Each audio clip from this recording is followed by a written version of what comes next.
इस वीडियो में हम लोग कार्बोक्सिलिक अम्लों में उनके रासायनिक गुणों का अध्ययन करेंगे। पिछले वीडियो में कुछ रासायनिक गुणों का अध्ययन किया गया था। तो आगे जो रासायनिक गुण हैं उसमें है निर्जलीकरण यानी डिहाइड्रेशन। डिहाइड्रेशन का तात्पर्य है पानी का निकलना, निर्जलीकरण।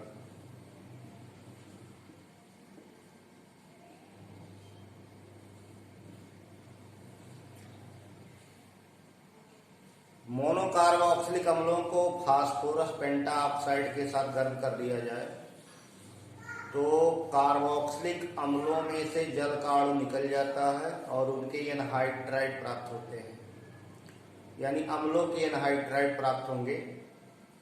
जैसे RC≡OOH, ये मोनोकार्बोक्सिलिक अम्ल है।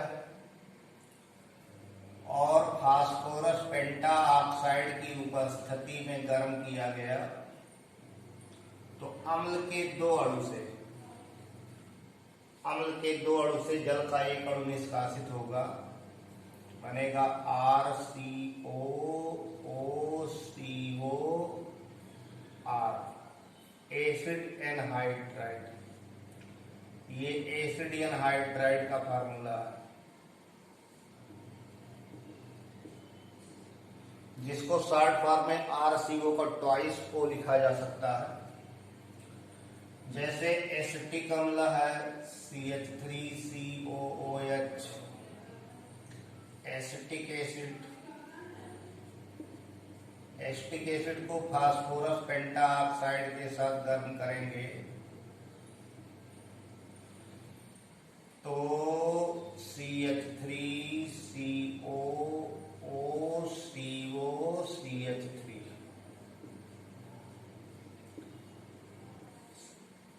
ऑक्सीजन से जो दोनों तरफ ये जो हिस्से हैं ये सेम होंगे। अगर एक ही एसिड का एनहाइड्राइड है तो एल्किल और ये जो कार्बोनिल हिस्सा है इधर और इधर का दोनों बराबर होता है।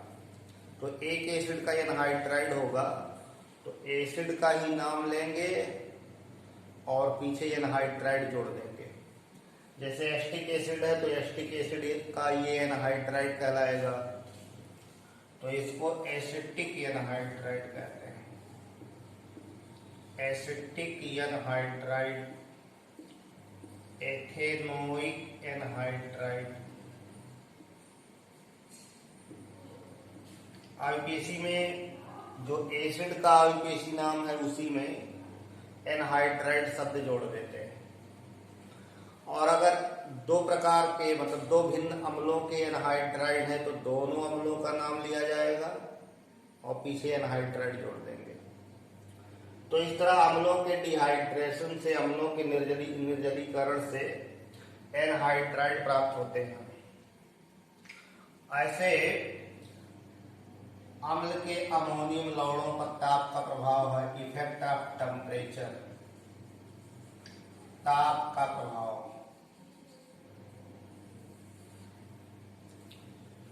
कार्बोक्सिलिक अम्लों के जो अमोनियम साल्ट है, जैसे अमोनियम एसीटेट है, अमोनियम फॉर्मेट है, अमोनियम लवणों को गर्म किया जाए तो डिहाइड्रेशन होकर के उसका एमाइड बन जाएगा, RCOONH4। ये अमोनियम साल्ट है और अमोनियम साल्ट को गर्म कर दिया जाए तो पानी निकलती है H2O और बनता है RCONH2, एमाइड प्राप्त होते हैं। ये एसिड एमाइड है, अम्ल एमाइड है।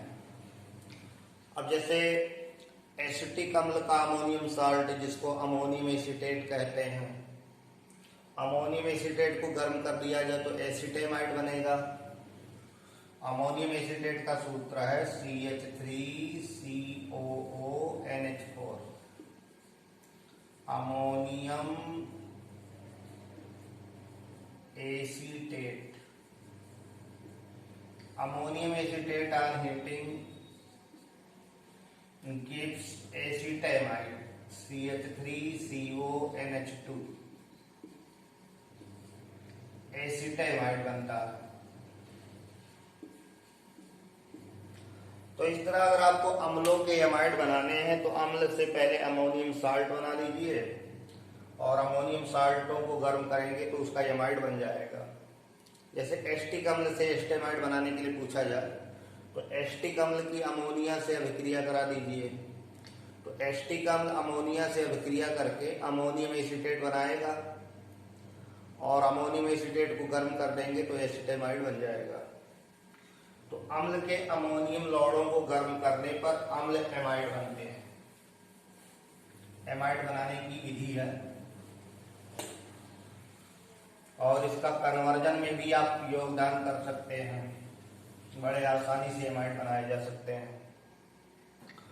और अगर अम्ल एमाइडों को फास्फोरस पेंटाऑक्साइड के साथ गर्म कर दिया जाए तो फिर डिहाइड्रेशन हो जाएगा, साइनाइड बन जाएगी। यानी एमाइड है RCONH2 एसिड एमाइड और इसको फास्फोरस पेंटाऑक्साइड के साथ गर्म कर दिया जाए तो फिर डिहाइड्रेशन हो जाएगा और RCN बनेगी।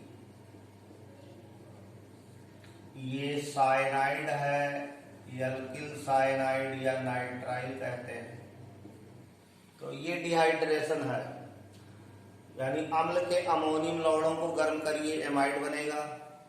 एमाइडों को फास्फोरस पेंटाऑक्साइड के साथ गर्म कर दिया जाए तो साइनाइड बन जाएगा। तो इस तरह डिहाइड्रेशन चलता है। ऐसे अम्ल के कैल्शियम लवणों को गर्म किया जाए तो भी कंपाउंड मिलते हैं। इफेक्ट ऑफ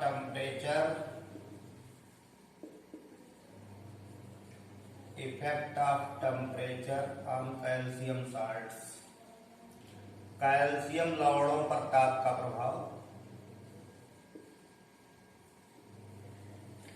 ये एल्डिहाइड वाले में भी बताया गया है कि अम्ल के कैल्शियम लवण, केवल फार्मिक अम्ल को छोड़ दिया जाए तो किसी मोनोकार्बोक्सिलिक अम्ल के कैल्शियम लवणों का शुष्क आसवन किया जाए, गर्म किया जाए तो कैल्शियम लवण कीटोन में बदल जाते हैं।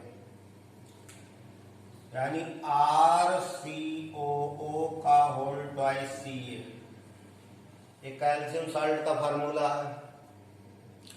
और कैल्शियम लवण को गर्म करेंगे तो RCOR कीटोन मिलेगा और यहाँ कैल्शियम कार्बोनेट निकल जाएगी।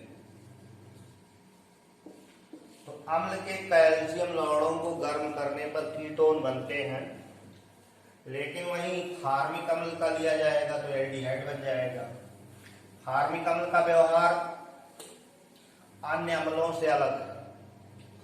फार्मिक अम्ल का व्यवहार अन्य कार्बोक्सिलिक अम्लों से अलग है। जैसे फार्मिक अम्ल रिड्यूसिंग प्रॉपर्टी भी शो करता है, जैसे HCOOH। तो HCO जो हिस्सा है वो एल्डिहाइड जैसा व्यवहार करता है और वो रिड्यूसिंग बिहेवियर करता है, यानी खुद ऑक्सीडाइज होकर के दूसरे को रिड्यूस करता है, जैसे फेलिंग का रिडक्शन कर सकता है। तो यहां अगर कैल्शियम फार्मेट ले लिया जाए, calcium format on heating, calcium format को गर्म किया जाए तो अब फार्मिक अम्ल में एल्किल के जगह पर हाइड्रोजन है तो HH दोनों तरफ हो जाएगा।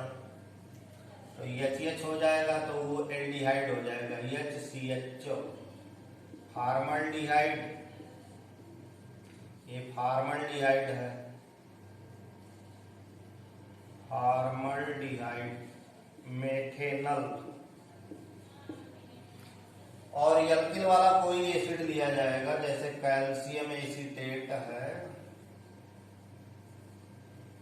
कैल्शियम एसीटेट ऑन हीटिंग तो यहाँ एल्किल में CH3 है, CH3COCH3 एसीटोन और कैल्शियम कार्बोनेट बनेगा। तो एल्किल ग्रुप वाले होंगे तो कीटोन मिलेगा, और अगर फार्मिक अम्ल का साल्ट है तो एल्डिहाइड बनेगा।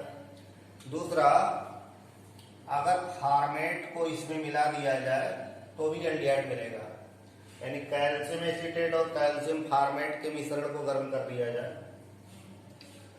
कैल्शियम एसीटेट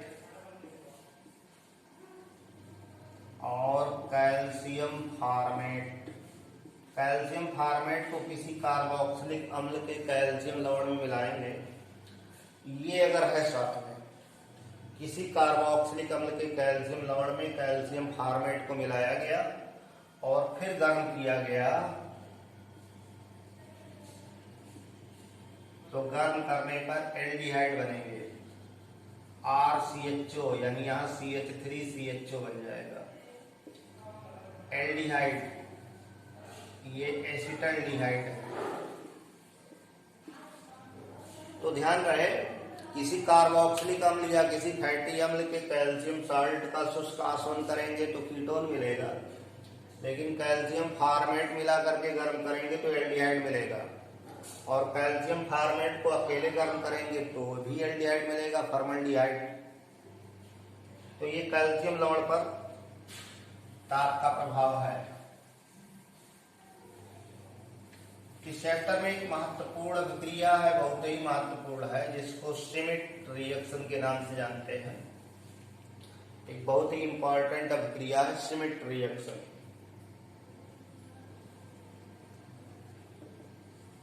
श्मिट रिएक्शन है।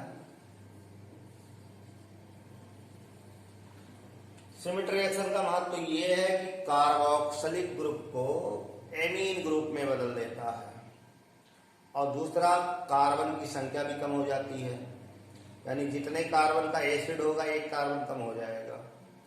श्मिट रिएक्शन में जो रिएजेंट प्रयुक्त होते हैं, एक तो हाइड्रोजोइक एसिड है, N3H है, N3H ये है फॉर्मल चार्ज, औपचारिक आवेश लेकर के ऐसा इसका स्ट्रक्चर बनता है। तो इसमें N2 गैस निकलेगी जब ये रिएक्शन करेगा कार्बोक्सिलिक अम्लों से, और रीअरेंजमेंट होकर के एमीन बन जाती है, यानी कार्बोक्सिलिक अम्ल का जो एल्किल ग्रुप है वो इससे जुड़ता है और फिर वो एमीन हो जाता है। तो श्मिट रिएक्शन में किसी कार्बोक्सिलिक अम्ल का रिएक्शन हाइड्रोजोइक अम्ल से कराया जाए, और सल्फ्यूरिक अम्ल रहेगा,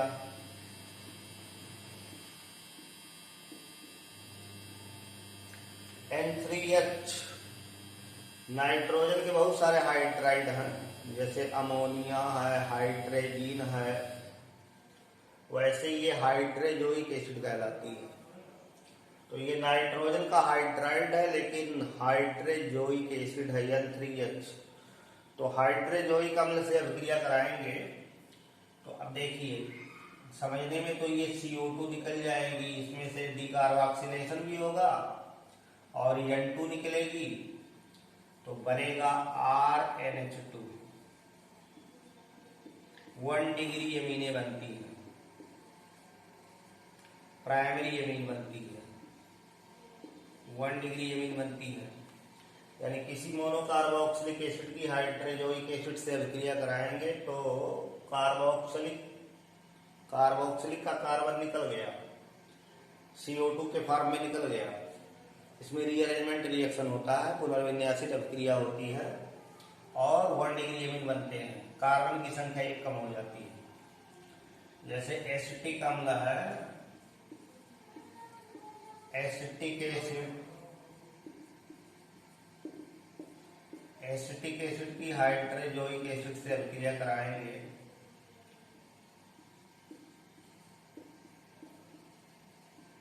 तो अब एसिटिक एसिड में 2 कार्बन है और ये निकल जाएगा, तो CH3NH2 मेथिल एमीन बनेगी, 1 कार्बन कम हो गया। ये मेथिल एमीन है या मेथनामीन है, तो मेथिलेमीन बनती है। अगर 3 कार्बन का एसिड लेते हैं जैसे CH3, CH2, COOH, propanoic acid, आविपायिक नाम इसका प्रोपेनोइक एसिड है, साधारण नाम प्रोपियानिक एसिड भी है। ये 3 कार्बन की एसिड है। प्रोपेनोइक एसिड की हाइड्रोजोइक एसिड से अभिक्रिया कराएंगे H2SO4 कंसंट्रेट, तो CH3, CH2, NH2,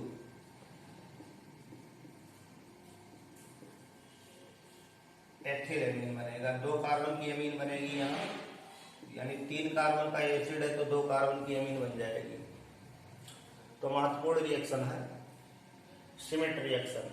किसी कार्बोक्सिलिक एसिड की सांद्र सल्फ्यूरिक अम्ल की उपस्थिति में हाइड्रोजोइक अम्ल से अभिक्रिया कराया जाए तो कार्बोक्सिलिक ग्रुप एमीन ग्रुप में परिवर्तित हो जाता है, और इस तरह बना जो एमीन है उसमें मूल कार्बोक्सिलिक से 1 कार्बन कम होते हैं।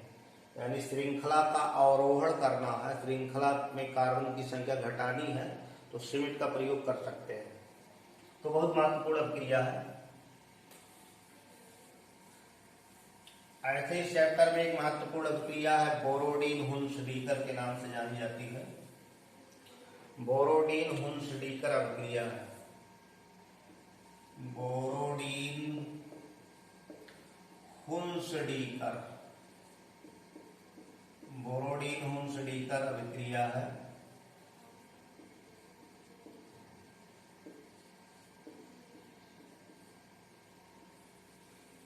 बोरोडीन हुन्स-डीकर अभिक्रिया में भी कार्बन की संख्या घटती है, लेकिन एल्किल हैलाइड बनाने की विधि है।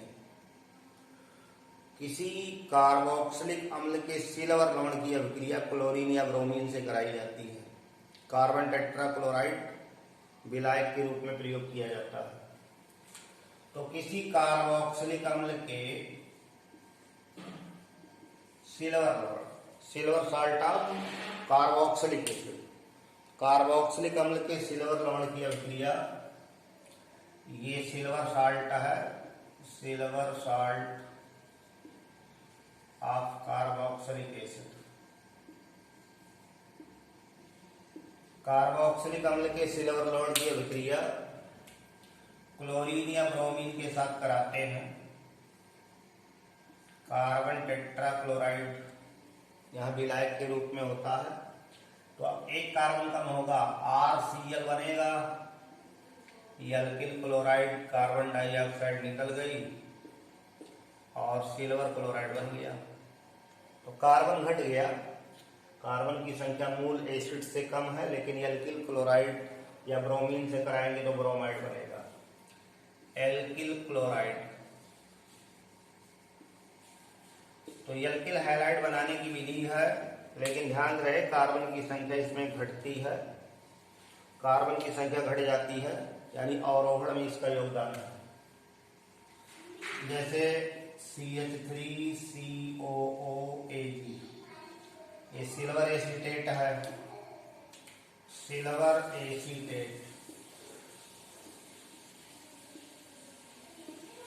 सिल्वर एसीटेट की क्लोरीन या ब्रोमीन से अभिक्रिया कराएंगे तो CH3Cl बनेगा, कार्बन डाइऑक्साइड और सिल्वर क्लोराइड बनेगा, मेथिल क्लोराइड, मेथिल क्लोराइड बनेगा। ब्रोमीन से अभिक्रिया कराएंगे तो मेथिल ब्रोमाइड बनेगा।